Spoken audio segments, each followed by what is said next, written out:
Hello everybody, we are on week 6 of our fundamentals curriculum, and this week we will do a lot of work on escaping from the back. So we will study different situations grappling on the floor when your training partner or your opponent actually takes you back, and how do you escape from there so you can get into a more dominant position, a position that gives you more options for attacks and finishing the fight.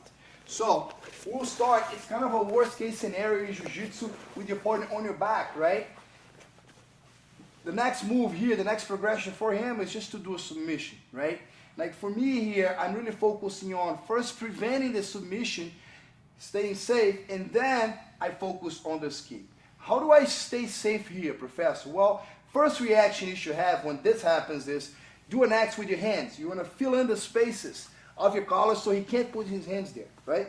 And you're going to tuck your chin in. If you don't do that, if your hands are down, he just brings the hands in, I'm out, right? So you want to make sure you're going to fill in those spaces with your thumbs and with your chin. That already creates a lot of trouble for him to finish.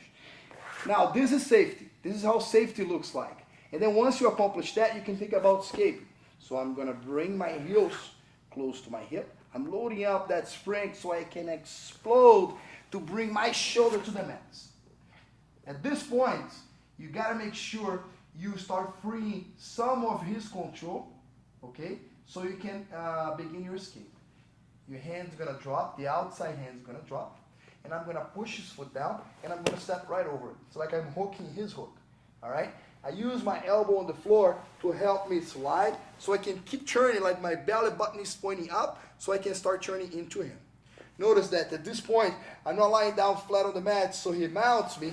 I'm actually trying to use my elbow on the floor to help me sit up, while at the same time I'm pushing his knee away, so he cannot mount me, okay? You keep moving your hips, so you create more space. You're gonna switch the hand that controls the knee, and you keep progressing, okay? Creating more and more space so you can eventually get your foot out.